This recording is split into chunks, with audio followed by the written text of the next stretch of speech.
sebuah transaksi itu merupakan salah satu struktur yang fatal ketika kita salah menjurnal.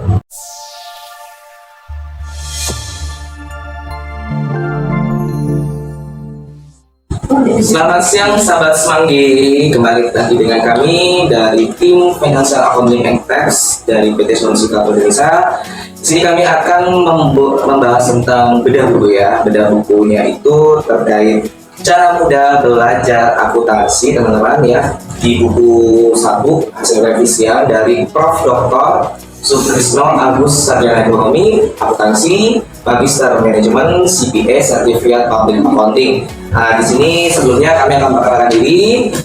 Saya Febrian Dasa dan rekan saya Sofia Turbedarsari, saya Septi Andriani, saya Friska Iwanita. Dari 4 tim ini kita akan membahas terkait chapter 2, di mana dari buku Cara Mudah Akuntansi ini membahas tentang persamaan akuntansi.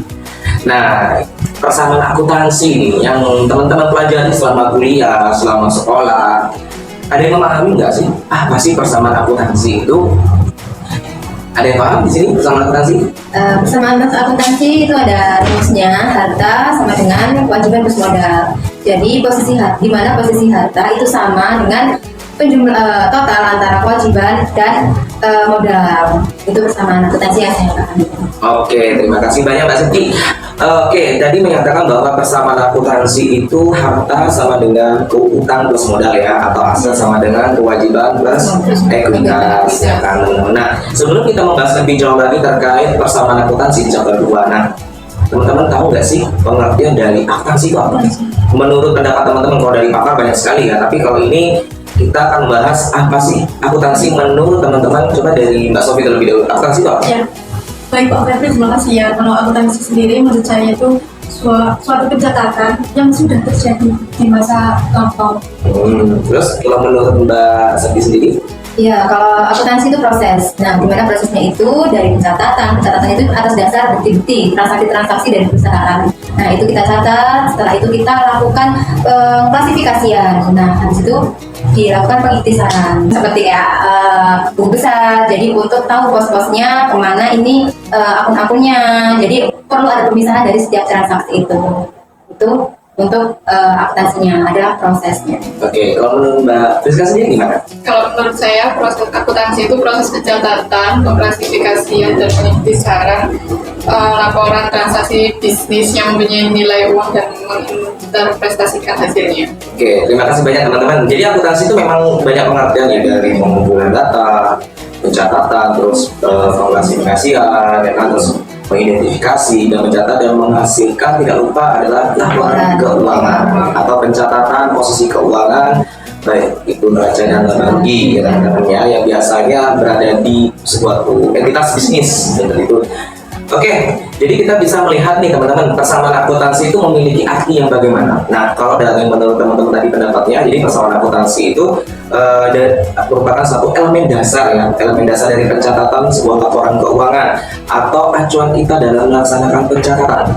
Nah, itu persamaan akuntansi. Tadi disebutkan ya, aset sama dengan kewajiban plus ekuitas. Nah, misalkan ya, aset sama dengan plus kewajiban, apakah diperbolehkan? Kalau rumus memang boleh, tapi kalau bicara pelaporan itu ada maksudnya. Kenapa kok kewajiban dulu baru hutang? Nah, ataupun kenapa di Kewajiban sama hutang sama?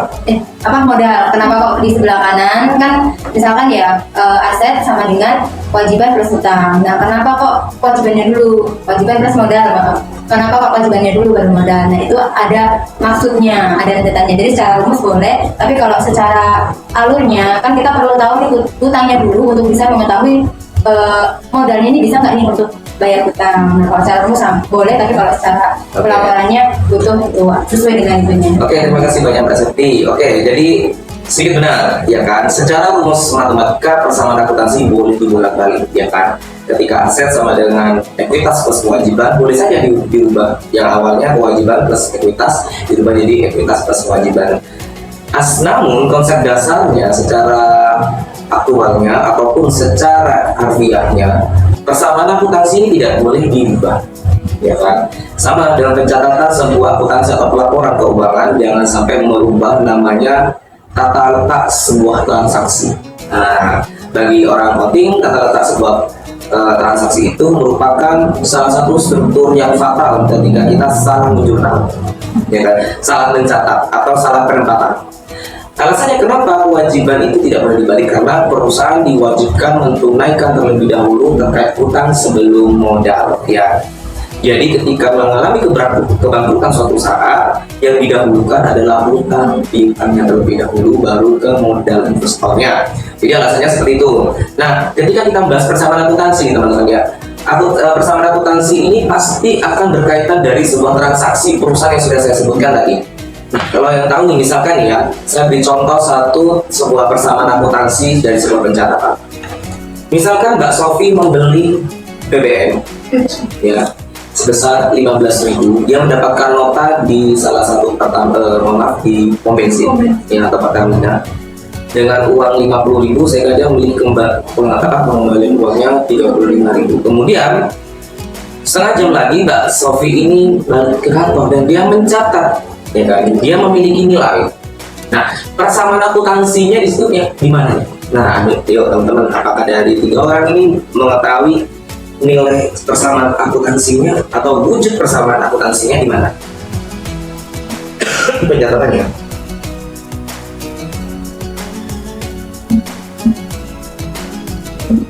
2 hours later. Untuk bebannya, BBM apa beban transport tadi itu 15.000, debitnya 15, beban transportnya masih debit 15.000, kreditnya kas 15.000. Oke, kenapa beban itu ada di debit?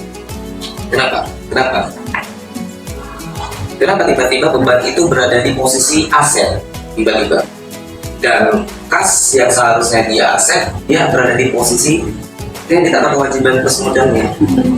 Kalau saya sendiri, kenapa kok kasnya itu ada di kredit? Karena itu untuk membeli nilai suatu manfaat. Kalau yang di bebannya itu menghasilkan manfaat. Oke. Jadi begini teman-teman, ketika beban itu berada di debit, dia bertambah dan aset kita berkurang dikarenakan kenapa? Kembali sebenarnya Mas Sofian. Ya, jadi beban itu ada di debit itu dikarenakan kita menerima, ya, kita menerima manfaat. Beban di debit, kita menerima manfaat dari upaya harta kita yang kita keluarkan. Jadi maka dari itu meskipun beban tetap masih ada di debit, ada di sebelah kiri, ya kan, berada di aset. Karena kenapa? Karena secara persamaan akuntansinya beban ini memberikan nilai manfaat terhadap kita pribadi, teman-teman, ya. Jadi pencatatan persamaan akuntansi adalah sebuah dasar konsep kita untuk mencatat sebuah transaksi di mana transaksi tersebut ada debit dan kredit di suatu aktivitas, ya kan.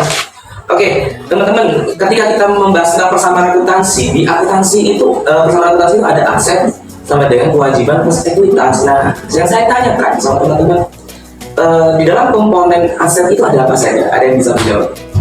Dalam komponen aset itu ada kas dan secara kas, terus ada piutang, persediaan, tanah, gedung, sama peralatan dan kendaraan.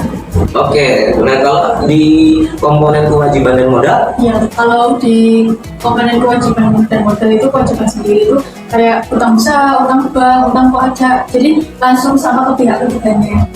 Kalau Ekuitas? Ekuitas lebih ke modal usaha dari owner misalkan, atau ada modal dari investasi, dan juga ada modal dari laba berjalan, dari apa sih namanya, laba ditahan, dari operasional yang berjalan. Oke, teman-teman, terima kasih banyak ya untuk persamaan akuntansi ini.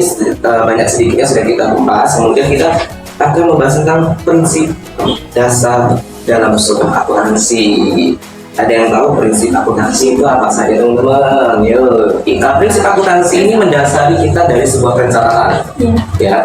Jadi prinsip ini adalah suatu ketentuan bagi orang accounting atau staf akuntansi atau akuntansi sendiri, merupakan salah satu aturan yang harus dipatuhi oleh accounting atau akuntansinya. kalau prinsip dalam akuntansi di negara kita Indonesia itu memakai PSAK, yaitu pernyataan standar akuntansi keuangan. Itu mulai berjalan itu tahun 2015. Kita itu menggunakan PSAK IFRS.